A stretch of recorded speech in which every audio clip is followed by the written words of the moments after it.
posachedwapa tikuonesani program ya Kulinji imene yachitika lero lino pa wailesi yakanema komanso ya radio ya Times Nkhani kumbu pamene PK komanso Ryan Chunga akufuna kutambasula nkhani zimene zikuchitika mdziko muno pamene tikukonzekera masankho pa 16 September.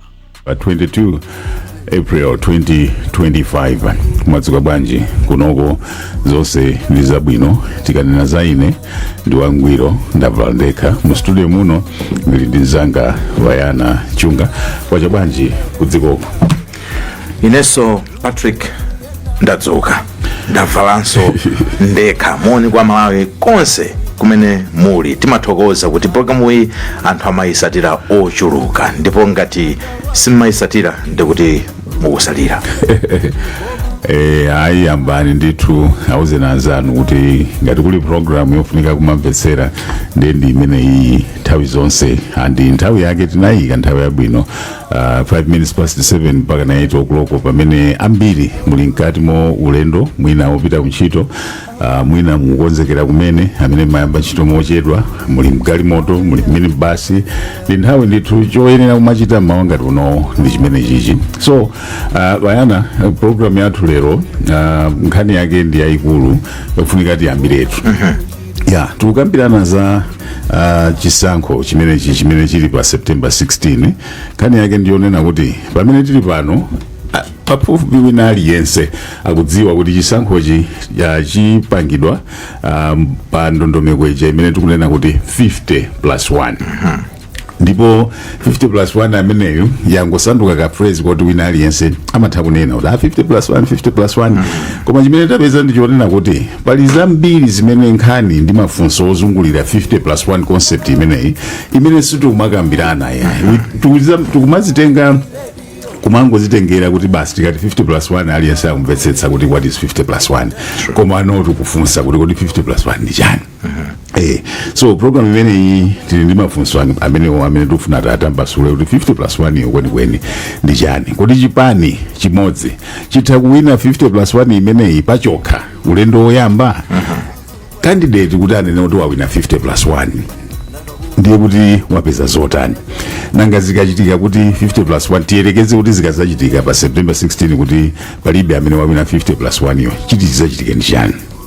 Kodi zizatenga nthawi yayitali bwanji kuti result imene yoonetsa kuti 50+1 yatheka kapena sinatheke ilengezedwe, kuti munthu achite qualify kulowa mu second round tiyerekeze kuti sizinatheke first round yo akuyenera kutani ndipo ndi ndani and zipani zimene zikudzalowa tingoti zipani ino zonse first round ija yakanika owina sana bezeke mu second round zipani zizayenda bwanji chimene chidzachitike ndi chotani and pali nthawi yayitali bwanji kuchokera pamene zadziwika kuti 50+1 sinatheke mu first round kuti tizaviziwe kuti no kubwera second round and period imene iyi kuyambira pamene sizinatheke kuti apezeke president mu first round kupitira pamene tizizavotaso ndikuzapeza wowina second round amene azizalamulira dziko lino ndani. So you can see kuti mafunsowa ndi ambirimbiri. Second round imeneyi ndalama zake zinapezeka kale zilipo chifukwa chisankho timachidziwa kuti ndichodula nanga kuzakhalanso registration ina kuti tipange second round iyo. How long before the second round winner is announced? Tachita vote second round itapanga ndiye kuti azamulengeze winner zizatenga bwanji pakali panopo anthu akunkhani zimene zizi akuzimvetsesa bwanji pa Malawi pano. So you can see ena mwa mafunso ndambiri. So we assume kuti tikangoti 50+1 basi taimva, but there are questions and they need to be answered.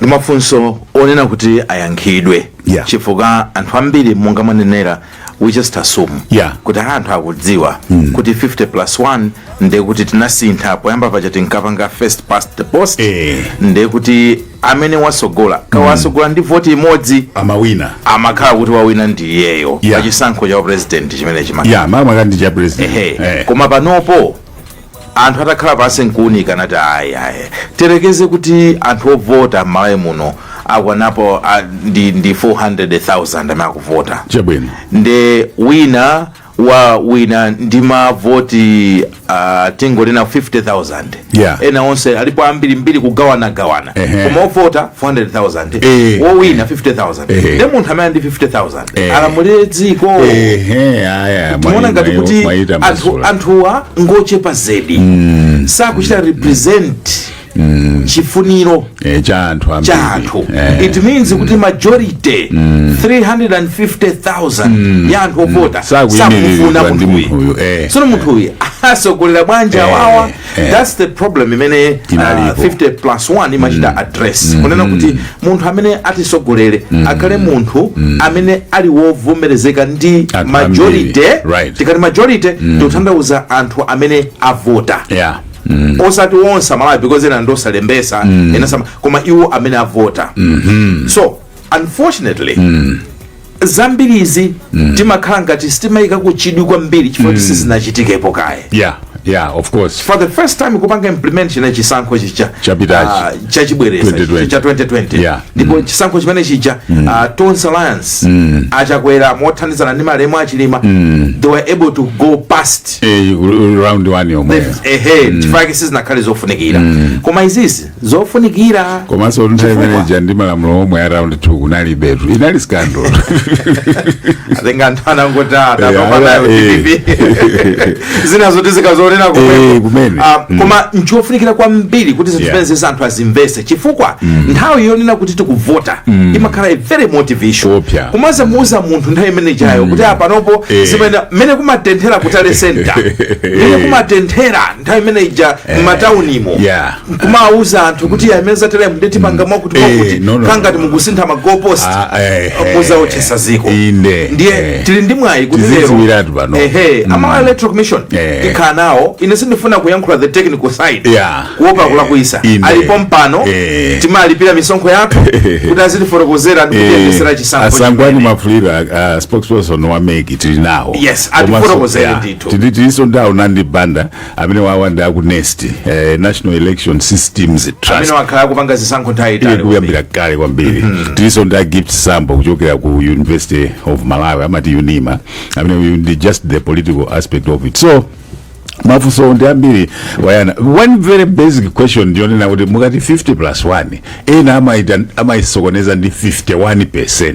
Mwaona pamene it's not 51%. It is 50% plus 1. So what are you talking about? Yes. Yeah, ndi nkhani zimenezo chabwino tatena kale kuti tinawo alendo athu amwafulirwa sangwani mwafulirwa kuchokera ku Malawi Electoral Commission mwazuka bwanji ndazuka bwino zaini mukundimva bwino yeah muli loud and clear mukuveka ngati utale center athu ndetale center yakuti yolenga yakuti chabwino takulandirana mafulirwa unandi banda ku nest mwazuka bwanji ndazuka bwino kaya ino moyo wabwino kwa basi nanga inu gift sambo ku UNIMA mwazuka bwanji kuno tazuka bwino tikuzomba kuli bwanji kumene kwapike moyo wabwino kwambiri tiyamikire kuti tili nanu akulu makamaka inu gift sambo mwairo waposa khalisa apa pamene timayang'ana the political aspect of it so thank you so much tisayiwalenso kuti tili nawo atolankhani athu program imeneyi Nelson Gonjani Witness Chipwere alipo ndithu mu program imeneyi ndionenso tili ndi winanso wachitatu amene tili naye ndingochita cheki kuti kodi amene analowa ndani right so tikuyamba ndinuyo mwafulirwa nkhani ndi imeneyi yonena kuti 50+1 chasandukano mwachizolowezi timachiyankhula chinthu chimene chichi aliyense amayankhula koma mmene tinanena pa intro paja timachita asumu kuti basi ino tikuzimvesesa koma sizoona 50+1 ndi chani mbiri tikumanena kuti 50+1 koma kunena mozeka bwinobwino imene wakhala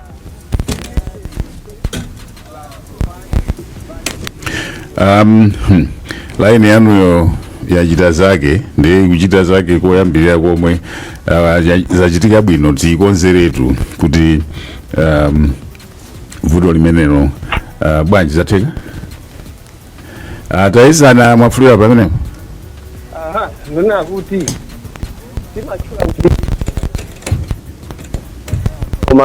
yeah, thank you. Kuti 50% plus one valid vote. Mwaika chizungu cha valid pamenepo. Ya, ndira chichewa. Ndi chowerengera malizati kuti muziwe Matsopano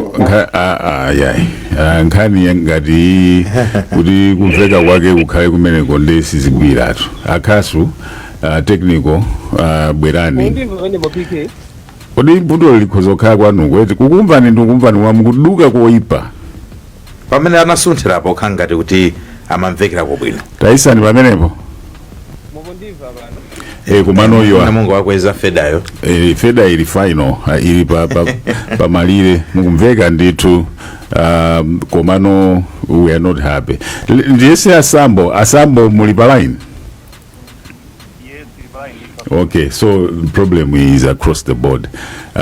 Ndiwonse amene wawa amene akumvekera mina tingwa bempha kuti tachosa pang'ono kuti ayimbireso. Yeah, kumazioneka kuti ujeni anyamata atutu ndi anyamata madolo ndi madolo nga munthu zina khasu uona ngati amafulira muyambire poyamba apapa we are hoping kuti we are fine.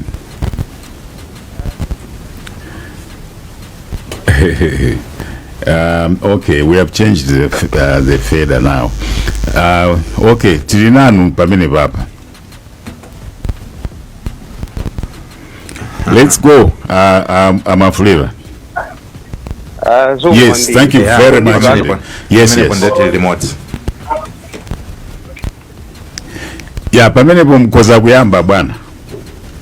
Nimanena kuti timanena kuti 50 plus 1 koma kunena kwake buno bwino ndi 50% plus 1 valid vote.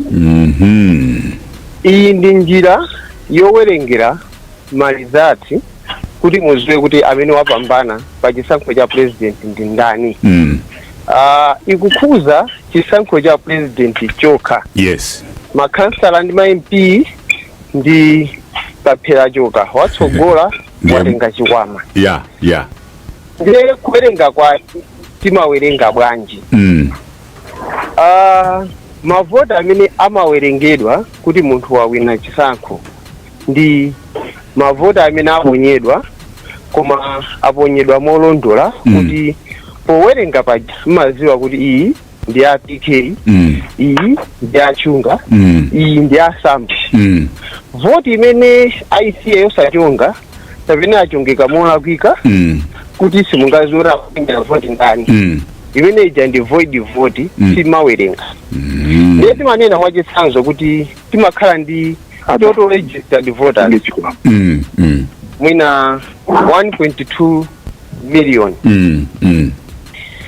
Koma okavota samakhala onse asamalephera pa zifukwa zosiyana-siyana. Tikupempheni magesti ena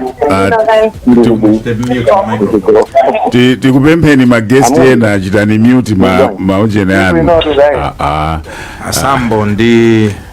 Asambo ndi aunandi banda lero ndetayamba ujo asambo ndi aunandi banda mukukambirana nkhani zina kumeneko nkhani zimenezo zikulowa pa wireless tikupempheni kuti muchokepo kayi.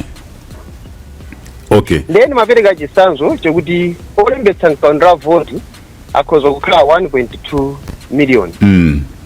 Koma siwosapena makaponya vote. Kwezi kuti oponya vote ndi 1.1 million. Amene ndoti total votes cast. Koma amapezeka poso awiri atatu okuti ena aisi osachonga inonse zoti aponyera ndani.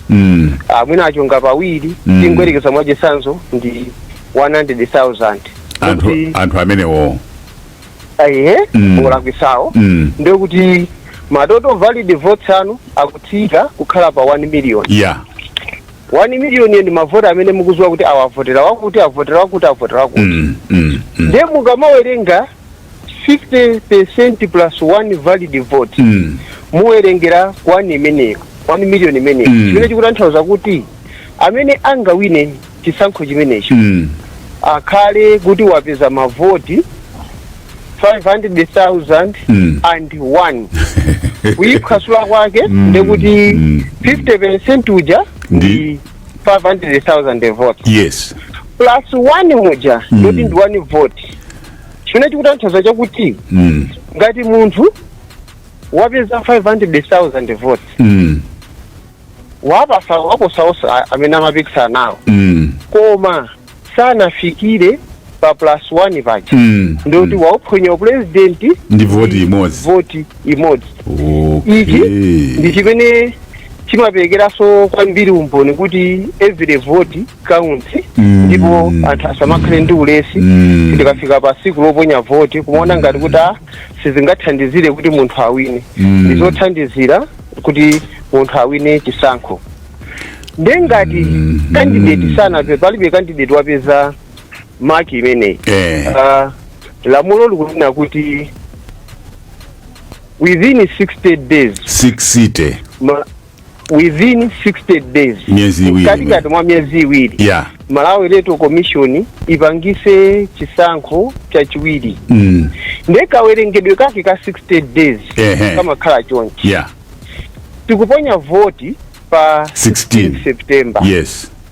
Tikamaliza ponya voti pa 16 September Malawi Electoral Commission ili ndi masiku 8 kuti ilengeze zotsatira za president. Kati lengeza pa siku lachitatu lachinayi ili mkati mwa malamulo, kati zalengeza siku la 7 siku la 8 mkati mwa malamulo. Koma within 8 days nekilengeze zotsatira za president. Ngati tingalengeze pa siku lachifolo 60 days kuwerenga kuja kuyambira pa siku lachifolo limene mwalengezalo talengezalo sizoti timaliza 60 days yonse. Ndi Malawi Electoral Commission kunena kuti imene lili kapasite yathu ano tiplinta ma ballot paper ni ma voters register zonse zofunikira within 4-5 days imene tikuzuwa kuti pa siku lachi 8 tikuza kuvote saso chisankho chachiwiri chimenechi. Anthu asazayembekezere kuti ndoti tizachita kupanga pa mapetopeto pa 60 days. Opikisana ndani ndiyambe kufotokoza kuti pa president ndizololedwa munthu kuyima independent. Of course. Opanda chipani. Ndizololedwa munthu kuyima pa chipani. Koma sangaime kuyimira zipani ziwiri kapena mabungwe omwe saboma. Chifukwa ballot paper payenera kutuluka chipani chimodzi. Muchisankho chachiwiri ulibe kulembetsaso mkaundulavo. Kaundula wake ndemweyo tikupanga pano kapanga pano. Kulibeko nomination. Pamene Malawi Electoral Commission yalengeza zotsatira kuti zaenda chonchi. Pompo kampeni kuyamba ya amene apikisane chisankho chachiwiri. Maiko ena amati runoff ngati technical word koma kunoko malamulo anagwiritsa zimawoti second election. Opikisana ndi amene anali number 1 ndi running mate wake. Amene anali number 2 ndi running mate wake. Basi awamenewo ndi opikisana. Ena onse sakuyenera kupikisana nawo. Ndipo nkumati wena wakaponya voti ndani. Oweni wakaponya voti ndi wina aliyense amene walembetsa mkaundula voti. So kukhoza kutheka kuti kuponya voti koyamba ena sana aponye nawo voti pa zifukwa zosiyana-siyana. Asazakhale kunyumba kuti ulendo woyamba uja sinaponye voti ndi ulendo wachiwiri no sindingaponye voti. Ayi akuyenera kupita ukaponya voti.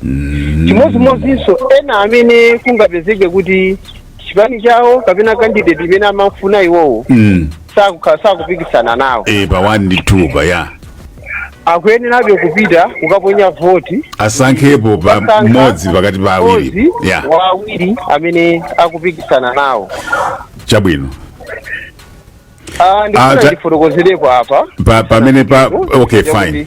Ndikufuna kuti mumalize chigawo ichichi ndimafuna ndipite kunzuzu pa ground afotokozani. Ndimafuna ndifotokozerepo kuti sizikutanthauza kuti munthu anatsogola chigawo choyamba ndoti akhoza kusogolaso chigawo chachiwiri. Anthu asazakhale ndi ulesi azapita okaponya voti chifukwa akazaona kuti mwina wawo amaposogola chigawo choyamba ndikumayesedwa kuti abasi yawinaso zimatha kutembenuka. Okay, ndikuthokoza ndikwangawana sono ulendo wachiwiriwo pakati pa anthu awiriwo asankhani mafulirwa azagwisa ntchito cha first past the post kapena 50+1 yomwe atati apangana 50-50 kuzakhaso kwambiri. Pamene muli ndi opikisana awiri fotokozeso chonchi kuti tikazati tikupanga chisankho choyamba tili ndi opikisana awiri basi. chachiwiri chisankho choyamba chomwecho ngati pali opikisana awiri muyiwaleko zoti tikhale ndi chisankho chachiwiri chifukwa chakuti mmodzi wayo automatically will go beyond 50%. Tikamawerengera mavota aja tikutenga ma totals anthu awiri amenewo. Funso kumanena kuti zitachitika kuti osafanana mavoti 500 zachitike ndi chani? Lamulo silinakambiko kuti mavota akafanana mupange bwanji. Ndeti zaonaso kuti komishoni zaganizapo kusogoza bwanji penepo koma ndinene kuti the probability of that happening is very minimal, close to zero. Pachisankho chachiwiri chija automatically akupikisana ndi awiri mmodzi wayo akuyenera kupeza 50% kuposera nzake. By all means, and we will pray kuti zizaende mwantundu wake ngati umene. We cannot just keep on voting in 3-4 rounds. Okay, ndikuyimikeni pamene popo mafulirwa koma now Vayana, you can see mukhoza kuona kufunikira kwa nkhani kuyikambirana kwambi. Nkhani I think timatenga zambiri for granted. Witness Chipwere kumzuzu wadzikwa bwanji Msumba.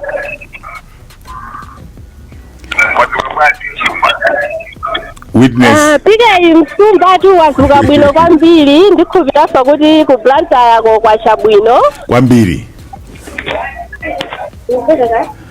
Kwambiri ukumveka Witness. Hello. Pika ukundimva? Kwambiri. Okay chabwino. Pano ndi ndamalawi amene akufuna ndithu ayankhulepo pa nkhani imene tikukambirana panopo. Choyambirira amayakwa kudziwe. Ine ndine Augustine. Chabwino. Augustine nkhani ndi imene tayesa pano. Program yathu ya Kulinji. Maganizo anu pa nkhani ya 50+1 mumayipesa motani? Ndi nkhani yabwino. Kunyanya zoona kwake nkokuti nkhani ya 50+1 ili ndi ubwino komanso ili ndi kuyipa kwake. Tikatengera kwathu kuno kumalawi. Nkhani ya 50+1 inabwera after chisankho cha 2019 if I remember very well. Chisankho chija chichitika nena kuti nchosavomerezeka chinapita kukoti. Akoti anagamba kuti khali ndi 50+1. Ndiye choyambirira tinene kuti 50+1 ija imathandiza mujayonera kuti president amene osankhidwayo alamulire akhale kuti okondedwa ndi anthu ambiri ochuluka zikomo. Chomwe chisanzo pa 2019 Peter Mutharika anapeza mavoti 30% kutoka kuti 60% tinamvotere ya masamwe ndikuti anthu ambiri pana mukonde koma poti wasogola ndi yeye ndikamajini kocheka amakhala president ziyeza zovuta. Number 2 50+1 kwathu kuno kumalawi zikuona kuti zisingati chitiyo ubwino kuona ndali zathu zimayendera ndali zathu kuno kumalawi 50+ singayikwanise kuneya zoona chionera kuti amene alimbesa mavoti lese chaka chinocho aku 7 million zipani tinazo sati chakuti chipani chilichonse chitenge mavoti amene ajawo ochepa kale aja ndikuti 50+ singayikwanise iyayi nanga wina atengepo 30%, wina 25%, wina 20%. Ndikuti 50% singayikwanise. Mapeto yake tikapota kawiri kuja kuti kuononga machisosi zachani adziko. Ndikuonera ku Chonchi. Chabwino mwina kapena pachitike zotani kuti mwina zinthu zingokozera. Chimene ndikuonapo nchonera kuti ife kumalawi kuno ndali zathu tipereke nkuja ku amene osogola ndiye mweyo chifukwa zimene tinaziyamba zone mati 50+1 izi kwa ife uno Malawi singazikwanise manga ndali zathu mayendera kwina asakwanise manga ndali zawo koma ndali zakuno Malawi ine ndikukayi singakwanise tibereko kuja ku first past the post osogola ndiye mweyo PK ndene modu apike Nkhani ndi yabwino PK tikuthokozeni Nkhani ndi yabwino koma tikumbukire pa judgment day imene inali ku court judge ananena kuti democracy is expensive tikatengera zoti ayi kumalawi kuno ndisamphawi we accepted democracy and that democracy we have to pay it and 50+1 has to play its role. We have to know who is leading this country with majority, not minority. Thank you. Thank you very much. Witness, wabesa balanced view. Wina ali ukwa uti ya 50+1 wina uti ya koti nagamulati ndichite za 50+1. Ndikutokoza kwambiri witness chipwere. Ifano mena yankulira wayana enawa uti ya kunoko we cannot afford it. Yeah, tinadusa kale stage imeneyo. Tinagwirizana, we are a democratic state and it is based on drama. This is what we chose. Izinatengera zinthu zambiri kuti tifike pa stage imene tili. Gift Sambo kuyunima ndikulubira mukundimva. Yes. So pamene tili pamene papa mwina ino yoti yambire funso lina limene lili pamene palonena kuti kodi chipani chimodzi pachokha chingathe kuwina 50+1 first round. Funso limene lili muli yankha inuyo aunandi banda azamalizire asangwani mwafulirwa based on understanding imene tili nayo mmene achitira clarify asangwani mwafulirwa Asambo. Ya funso labwino kwambiri. Ndizotheka ndithu kuti chipani chitha kuwina ndithu first round, zimatheka ndithu maiko mwina zachitika kuti first round yomwe wina wawina. And tikabwera kumayi kunoku pali mafactors angapo amene mwina angati pase ndithu confidence una kuti I think sizingatheke bwino kuti kamozi wina wina. Tikatengera manga zisankho zachitika mbuyomu. Tapeza kuti anthu amawina ndithu ma president 30% 40 chakuti ambira makanika kufika pa mlingo wa 50+1 iwo. Ena koma anafika 60%. Yes, posa jodo hapa ndithu atapanga alliance ndithu ya mphamvu. Bingu so 2004 is it? Koma titakuona kuti ma chances zake amakhala kuti sizi machitika kawiri tikatenga ma records athu mmene chisango chaka chikuendera. Okay. Ya ndiyeno tineni no panopa mene zili mezi panopa mukazoona mezi zili panopa pa kukhala ngati kuti pali ma chance awiri amene akukangana na mavoti DPP and MCP amene wawa ndo kuti mphamvu zawo kuti wina angawine 50+1 bwino zokhanga kuti ndizovutirako pang'ono unless kuti wina ataluka strategy yoti yovuta kwambiri kuti kukoka mwina zipani zonse kukhala mbali yake alliance choncho mwina mwati ndizotheka komano kuti chipani tikatenga ma strength based on ma strength chipani chose mphamvu zake tizitenge ndiye tipite kumene kuku 50+1 is unlikely ikhala zodabwisa kuti zakhala bwanji. Ndiye kunena kwanga ndimene ili ndali pa ground imene zili panopa mukaona misonkhano imene kuchitikira I think it's unlikely kuti wina angapite 50+1.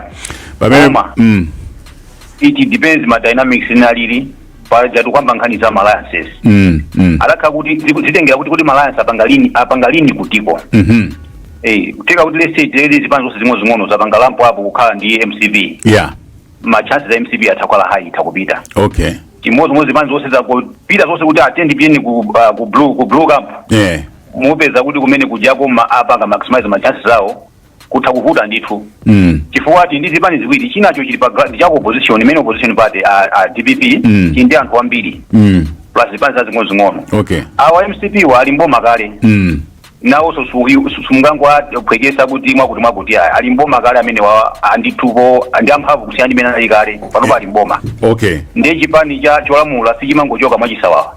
Okay. Zimafunika so mphamvu zina ndiye mukatenga nkoke umene umpeza una kuti adwana ndithu bwinobwino opeza kuti palibe amene angapange Ghana bwinobwino 50+1 votes imene akambira amafuliro mathematics yawo.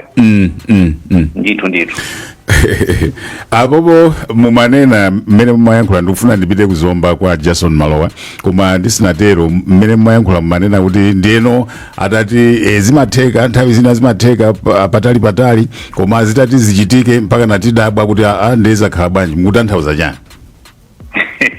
asana kuti tikamaona ndali imene zili kumalawi kunoko pakali panopa mupeza kuti you can't rule out DPP is a big force opposition, the main opposition, it's magnet to opposition iko. That's why tikwembezo na kuti ngati zipani zambiza ina kupita ku DPP makamaka ziko opposition zikafuna panga alliance automatically they'll be ready by DPP ndi chipani champhamvu chikukoka anthu kumeneko. Ichi chili mbwalo mu MCP ndi champhamvu so kwambiri by virtue of kuti chikulamula ndi chocho amaziwa kwa Africa kuno chipani chomwe chimakhala mboma chimakhala licha panga stick kwambiri chifukwa cha attachment close boundary ya state ndi chipani sizimasiyana kwambiri ndi ichi zimapeza kuti chimakhala ndithu chimapita paliponse chimakhala kuthekera kupita paliponse komanso panga what we call believable promises chifukwa chili mboma ndi chimakhala ndi nyonga ndithu ndiye mukaona njovu ziwiri DPP ndi MCP kuti apange square mupeza kuti anthu amene adulana mavoti peza kuti mapeto ake apezeka wina 40 chanjani sathaku kwa panga ujeni koma zikutengera kuna kuti chifukwa ya titina kuti ndizotheka pena pake ngati angalole zipani zinazo mwina kuti zapanga ndithu major grand alliance ndithu kupita kampu imodzi maka atapita ukukuku zipanso zing'ono zapita ukuku zachite possibility zapita ukuku kuje ku MCP MCP takanda advantage for the mujeni kale komanso zipani zabwera mbali yawo koma this is not a possibility. Zipani zambiri zikufuna ndithu takha opposition zikufuna ziweke ku opposition imene mukamva ma statement awo marale zawo akona kuti munthu oyina kuchosedwa ndi chipani chichosedwe ndiye tasaona kuti ngati approach yake imene wayo I think aliyesa akulimba mtima kuti tipite mupeza kuti sizitheka kupeza 50+1 komano politics dynamics yose ichakuchitika zikutengera kuti balance structure yake zipanga bwanji alignment yake ndimata panga determine kuti ngakhani assign ene kuti I think apapa is possible to get 50+1 or not koma distance based on the facts on the ground sikuzwa kuti wakutapanga pay and ndani tungozwa kuti kuli giant MCP giant DPP ndiye na pakatipa akuthamanga so pa ground kumwe zobekisa zona kuti I think 50+1 is unlikely kuti ayibese pakati pano imani kai pamene Bobo Asambo thank you very much for analysis imeneyo yomveka bwino komanso yakuya Jason Malowa kuzomba wadzuka bwanji ndatuka bwino kailo Patrick plant amatuka bwanji mauno tonse kuno moyo wabwino background yakuti chani 50+1 timango ikamba ngati basi no mongo dusa 51 akuinvestisa bwanji kuzomba choyamba ndili banki street kumene kukufupi ndi mabanki amene wa National Bank bizina zotero ndenda kumana ndi abambo atatu amene apereke maganizo awo mauno choyamba bambo dzina ndi kumene mmakhala Besta Banda ni makhala kuchinamasi Nkhani imene ya 50+1 imainvestisa bwanji timango ikamba kumango nena 50+1 inu mumainvestisa bwanji imene yitu ndimainvestisa chifukwa chonena kuti poyamba dziko la Malawi lino zimasankha atsogoleri ndi majority yochepa ndi tingoti ndi nambala yochepa ya anthu komano 50+1 ndi yabwino kwambiri chifukwa chonena kuti imapanga kuti anthu amene angasankhe mtsogoleri akupitirira half tanthauzo ne kuti munthuyo ndi legitimate leader amene wapangidwa elect moyenerera kusaiza zoti amene angasankhidwe ndi 50+1 ndiye kuti amene amukonda ambiri ameneyo ndiye kuti ndi mtsogoleri ndithone kuti anthu ambiri ayikapo maganizo awo chabwino muna ndi SS kuyankhula ndi awo ngati zili ngatheke Patrick awa ndi choyamba bambo tuize dzina lanu ndi komwe mmakhala ine James Nambiri 50+1 imainvestisa bwanji 50+1 imatenga munthu amene akuwina mavoti amene makanga pambani mbasogolo kukhala president wa dziko linolo amene wapeza mavoti ambiri amene apeza mavoti tuka besesa kwake nkodero ndinalije komwe mmakhala ine James Nambiri imachokera Zomba area Ulumba chabwino ziko kwambiri choyamba dzina ndi kumene mmakhala ine Ndalafere Munana apa Munana ndi makhala kuno kwa Mpunga bwino tatiuzani 50+1 imainvestisa bwanji 50+1 mangu investando wakamaka mba wireless paja kuti amene angasogole ndemwe amakhala president ingati kumva kwachini mamva yocho sera amene ali mavuto ambiri namene angakhale mavuto ambiri namene amakhala president amene ali odutsa 50+1 ya imene mavesesera imene makhala asere munana ndikokhala kwa mpunga oza kwambiri kuti munati joina mauno kwa wireless times the program ya Kulinji Patrick mmene momwe ndimene akumvetsetsera anthu ena akuti amangoimvera pa wireless paja ena akuti amamvetsetsa kuti majority ndimene imapanga 50+1 ndi ena aso akunena kuti 50+1 amamvetsetsa kuti amene apeza mavoti ambiri ndi amene wapambana chisankhocho amalawi atero kuzomba. Ndikuthokoze kwambiri Jason Malowa akugamba bayana kuti amangomvera pa wireless ndipo mvera zitupo ndikuti wireless igwira ntchito igwira ntchito komanso kofunikira kwambiri kuti ife amene timakhala pa wireless tizifotokozera zinthuzi momveka bwino chifukwa ife tikangolakwisa anthu aja amachitenga ngati gospel truth and tabalalisa mtondo wa Malawi. Very quickly tipite ukasungu kumene Nelson Gujani nayenso ali background chinthu chimodzi chimene chimasiyanisa programu iyi ndi maprogramu ena ndichonena kuti timakwanisa kupita kwa anthu amalawi enieniwo ndikuachita involve pa nkhani zimene tikukambira. Nelson wadzuka bwino yo ndi wa gym akuti bwanji anyamata amalawi background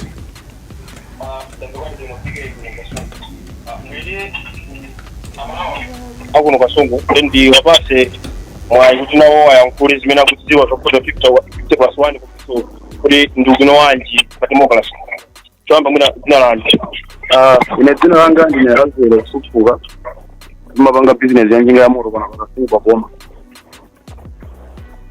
mukuona kuti 50+1 ndi yani mukuyimvesa mutani 50+1 ndi mavoti amene akoti anakhazikitsa kunena kuti munthu ngati wavoteredwa tilengeze kuti anthu amene aponya alembetsa ndi okwana 1 million ye munthu uja lese ngati president wapeza mavoti okwana 500 imene ili half ya 1 million nkuonjezerapo voti imodzi ye kuti amene wakwanirisa 50+1 zimene zili bwino wanji mwina kudziwa ngati inolola democracy kutanthauza chani zimenezi zirakhala kutapo akoti azitsindika bwinobwino zikugwira ntchito bwinobwino monga amene zililimu zilitsimikizira kunena kuti ife amalawi amene tisikavota ikakhala kuti munthu uyu akakwanisa 50+1 ndiye kuti munthu iti amene weni wamukonda amalawi kuti uyuyu ndi amene tilifuna titsogolere chaka cha 2025 chabwino ndiperekaso mwanyi kwa malawi wina apa kuti afotokoze maganizo ake ndi mmene akuyimvesera 50+1 choyambirira dzina lanu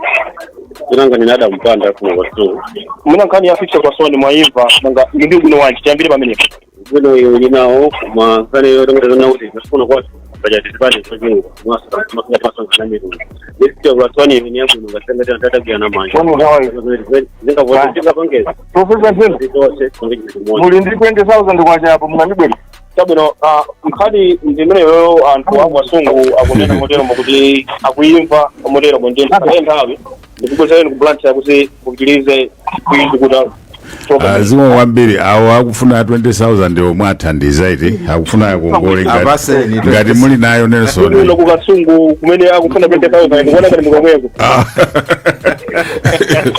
chabwino Nelson Gojani ukhale ndi tsiku labwino apapa based on anthu mmene akuyankhulira bayana nkhani idu anthu akuyilondatu akuyilonda kuma anthu ena sakuyilonda kwenikweni akumangophatikiza mukumbukira amene anafotokozera asangwani mwafulirwa amakamba za 50% ya valid votes plus one valid vote komatu awawa akupuma peto kwapereka chitsanzo ndende chimene anayankhula yes exactly mutati mwamva enaja amanena kuti amene wasogolayo amene wasogolayo almost like first past the post aunandi banda I hope I know I can see your name palaini pa muli palaini nkhani tu ndi imene ili mbwalo based on imene ayankhulira anthu apa mukuona kuti tikuyenda limodzi kuti zikamaza chitika pa 16 September 8 days later ndikumanena kuti zikhala motere amalawi tonse tizachilandira kuti tikudziwa chimene chikuchitika.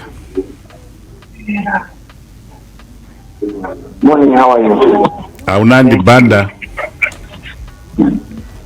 Hello. Mukundimva banda? makhala mukundidula apine ndikuziwa kuti ndakulakwirani koma panopo muli pano muli live muli pa live yankhulani ndithu anthu akumvani chabwino ndikukumvani chabwino ndikunena kuti mmene anthu akuyankhulira pakali panopo nkhani inuyo ndinu munthu mmodzi amene mwakhala mukutsatira nkhani zachisankho munganene kuti izizi za 50% plus 1 tazimvesesa Malawi ndipo zikamachitika pa 16 September tizakhala kuti tikuyenda limodzi tikuzitsata ndikumazivomereza kupita mu second round kumachita mmene zikuchitikira mmene amafotokozera apa mmene anthu akufotokozamo akukhala ngati kuti anthu akuzimva akuzitsatiranso bwinobwino okay ndi chinthu chochidu kwambiri kuti 50 plus 1 anthu tayimva okay kuti ndi 50% plus 1 vote ndiye funso limanenedwa kuti tanthauzo la 50 plus 1 mmene zilili panopo pakali pano inuyo mukuziona bwanji ndizotheka chipani chimodzi kutenga 50 plus 1 first round ndizotheka tikunena chisankho chinocho situkunena abanda situkunena theoretically tikunena practically September 16 vote election isi nkhani ya theory koma ndikukuwuzani zoti ndizotheka chipani chimodzi kupeza 50% of the vote plus 1 chabwino zikutengera ndi mmene chipanicho chapangira kampeni yake pa ground zipani zingachuluke chotani ichizodandaulisa okay ndizotheka koma patavuta kuti pavuta zipani za mphamvu zapezeka kuti ndi zitatu ndizosatheka kupeza chipani chimodzi 50 plus 1 koyamba ndi koyamba so pamene tikupita mu second round mmene amanenera amafuliro ati within 8 days from the day yomaliza chisankho choyambachi I think line yanu ipena pake line yanga ili ndi vuto koma ndiye inuyo ndine tikuyankhula natu bwinobwino kwambiri mmene mukuwaonera ma alliances possibility and probability of alliances ya ma alliance kupita kusogolo maganizo anu ndi otani maganizo anga ndi oti zipitirire mpaka na litu alumikizane titapeza makandidates awiri wokha koyamba ndi koyamba ndikuti zili bwino tidusa bwinobwino kamozi ndi kamozi kuthana nazo koma ma-alliance atavuta makoti makandidate akuziona kuti ali ndi mphamvu akupitirira pa awiri tikonzekere kuti tizakhala ndi ijamati runoff mavoti achiwiri kuti second election kunokoti kuti second election yes tizakhala nayo tizikonzekera zonse ziwiri okay no thank you very much ndibwerere kwa urgent pamene ndikubwerera kwa Sangwani Mwafulirwa muli pa line Mwafulirwa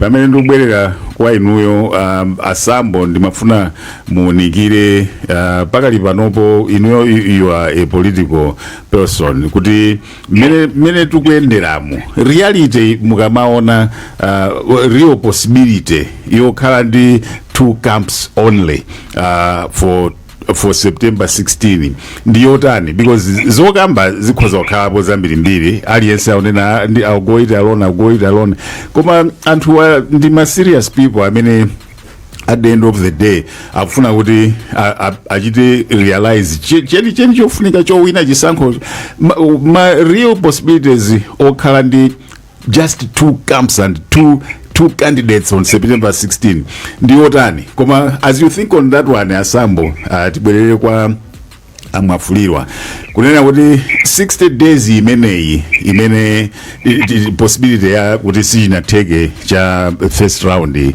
so we are going into the 60 days, within 60 days tikhali ndi second election. Mayendesedwe aboma amakhala otani? So mwambiri ndi fotokozere kuti malingana ndi malamulo a dziko lino president amakhalapobe mpaka na president wina asankhidwe. Malingana ndi malamulo sangalumbisidwe pasanaduse 7 days kuchokera pamene Malawi Electoral Commission yalengeza zosatira ngati sakulukira sangalumbisidwe so patadusa 30 days. I think it should be 7 days to 30 days aina kulumbiritsidwa. Ndi mpaka na president wina alumbire pamaina kukhala president, ndio president amene alipoyo aina kupitiriza. Malamulo ali clear kuti sipangakhale vacuum pa office ya president. Munafusa loti neso ndiyankhe nawo. Lukoneka la ndale choncho koma ndiyankha kuba chisankho chotimayendesa ndife. Ndifuna ndinene momveka pano amalawi akundimva. Kupita ku msonkhano sikumatanthauza kuti munthu uja akavota. Nde amene tikupanga misonkhano ikulu tizionesesa zimene tikuwauza anthu aja, tikuwapanga motivate kuti akazindikire ubwino okaponya vote. One, ndipo muonesese kuti anthu amene aje mukuwapangadi kuti azaponyedi vote. Ndizotheka kumapangisa misonkhano ikulu koma ndikumaka nkamba zina zongoseka magule madansi ndikuthera pompo koma anthu aja simunawuze kuti kuponya vote ndi siku lakuti ndesegula ma center cisco mpaka 4 koloko. Anthu aja akhoza osazindikira ndakhoza analembesa koma osazindikira kuti akakuponyereni vote. Ndechonde tiziyang'ana kuti sankho tigwiritse ntchito misonkhano kuwaphunzitsa anthu kuti akaponye bwino vote yawo pajananena kuti vote imene ikuwerengeka ndi imene ili valid. Ndizothekaso independent candidate PK kamozi nkamozi kuilenga 50% plus 1. Mandisekesatu pena mukamang'ana ma alliance mumango yang'ana zipani zokha kutengana zipani zokha komanso zotheka kuti zipani ndikutengana ndi independent candidate ndikunena kuti ife tima ku independent candidate uyu. Zotheka independent candidate kuyima payekha ndikupita ukakamba mfundo anthu amva mfundo zake amukonda aponya vote. Vote imene imawerengedwa ndi imene yaponyedwa. Nde ndikubwerezaso makamaka pa chisankho chachiwiri chonde musazanyalanyaze ngati ngapite ku chisankho chachiwiri kaponyeni vote. Tili ndi anthu oponya vote amene analembesa 7.2 million. Koma ngati angapezeke kuti amene abwera kuzaponya vote ndi 2 million. 2 million amene ndi amene sali ma valid vote. Tiwerenge muona kuti 1 million ya mavota amenewo. Ndepena anthu akamawerenga kuti zosatheka kupeza munthu 50% plus 1 chifukwa akuwerenga 7.2 million kuti munthu apeze 3.6 million votes. Ayi ndi mavoti amene aponyedwa. Ndiye tikalimbikise anthu kuti aponye vote. Nimafuna ndikapepo pika izi ziwiri zitatu ngakuti chisankho chachiwiri. Very quickly. Lamulo likunena kuti pamene tili ndi opikisana oyamba achiwiri tikangolengeza amene apasidwe chitetezo cha ziko. Awawa number 1 ndi number 2 ndi running mate wawo ayang'aniridwe ndi state security. Okay. God forbid koma ngati running mate mmodzi wa anthu awiri amenewa angatisiye kapena wapeze kuti ampanga kuna mange pa nomination anabisa aunandi banda kumene kudera kwanuko kuli phokoso kwambiri aunandi banda. Ndimfunse Kasu tadikirana auje na mafuliro achisomo Kasu achosena aunandi banda kuli phokoso kwambiri kumene aliko pitirizana mafuliro. Ngati mmodzi wopikisana ndi independent candidate wamwalira running mate wake akuyenera kulowa office ndi kusankha running mate wina. Okay. Ngati opikisana nawo uja mmodzi running mate wamwalira anali wachipani running candidate uja akupasidwa mpata otchula running mate wina kuchokera kuchipani chimene amasankha kuna kulikonse running mate. Okay. Koma ngati wamwalira anali candidate chipani chikupasidwa mpata wokuti chitchule candidate wina. Ndiye ngati candidate amene angatchulidweyo kulowa mwa candidate amene wati siyaye kukamba zako chisankho chachiwiri si running mate amene ali nayoyo akasankha munthu wina kuti akhale candidate. Uyu wobwerayo sanganene kuti we running mate wakale choka ndisankha running mate wanu ayi akuyenera kuthamanga ndi running mate ameneyo. Tikamawerenga malamulowa malingana ndi kuchisankho chachiwiri maoti withdraw sakutulukapo pena paliponse. Ndoti ndi chiyembekezo chokuti pena akupita candidate ndi running mate wake kuthamanga ngati pangakhale replacement ndiye khale kuti wina wamwalira wina ampanga disqualify kapena wapezeka kuti siwoyenera amati incapacitated kuti angakalowe mu office. Winners mene ndingafotokozere kuloka very quickly mwafulirwa ndalama funding ya second round second election pakali pamene tili pano tilipo tani, are we ready? Zikomo kwambiri ma budgeting processes issue ya second election ndi issue ya uncertainty yoti ikhoza kukhalako kapena ayi. So funding yake simunganene kuti tige budget then budget government should allocate this money. But what I can state now, we have estimates of what we might need to run the second election. Should we come to a situation that it's run, elections it's needed, elections are a sovereign issue and the government shall fund.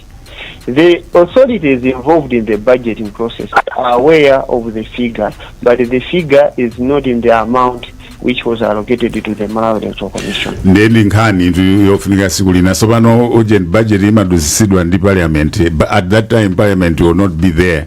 What are the provisions? Okay. Parliament it's about 23 July tikamapita kuchisankho parliament libe kwa mwezi kuti pali ndondomeko zoti funding can still be released. Zonsezo zinaonekeredwa kale ndiye anthu asakhale ndi mantha. Very good. Gift Sambo kuyunima mutseka bwanji? Kuseka langa kuna kuti pamene zipani tikukonzekera kupita ndithu kuchisankhoku usuna kuti zotheka ndithu kuti tingokhala ndi ma camps awiri as we are approaching the elections. Ndizotheka ndiye yankondona kuti pakali pano at the moment I think sizingatero pali ma dilemmas angapo makamaka kuti pani tingozing'ono. Zipani zinazikhala forced kuima pazokha ndithu sizipita kwa alliance chifukwa china kuti mukaona kukamwirana kwa ma negotiations chipani chonse chikufuna alliance chikufuna ati simpando wa running mate. Chifukwa mpando umene umakhala is protected by the constitution, the president cannot just wake up una kuti iwenda kuchosa vice president. Zimatheka ifwa you are protected by the constitution. Pamene zinazi zimakhala ndithu wholly under the uliamu ya presidential prerogative. Una kuti president amathanguna kuti iwe ndi nduna ndapanga cabinet yafo ndasinthapo. Ndiyeno tikaona experience yambuyo peza zipani zambiri zaphunza kuna kuti I think kungolowa mu chilasi chitsawawa. Mumaluza zambiri wani makanga jwa betrayed kubwera aso pita background chipani chijaso ma structures anaonongeka ifaja alliances. What is happening is like zipani zing'ono zifuna guarantee kapena kupanga craft kali go back ngena kuna kuti tikamala mulanzo mwachakambilana ziyakhale zomwezo. Chabwino ndikuthokozeni Asambo because of time ndikuthokozeni kwambiri mafotokozedwe yanu amakhala womveka ndiponso very easy to follow. Tipitirire kumauza anthu ma program amene wawa and I want to ask you bwana Gift Sambo kuti muzikhala available like you were today. Ndithokozeso kwambiri kwa asangwani mwafulirwa kuti being spokesperson wa Meki mumakhala so very ready to come forward. Mwaiona nokha kufunikira kwa program imene tidali nayo lerolo wayana mutseka bwanji? Ayi Amalawi zabwino zonse pa 16 September 2025 tieni tikavote samango yankhulayi. zoona zake ndi zimene zozo anena amafulira kuti kuchulukana mtindi ku msonkhano sikutanthauza kuti anthu onde akuzavota akuyenera kupita pa 16 September ndi kukayiponya votiyo. Tsiku labwino.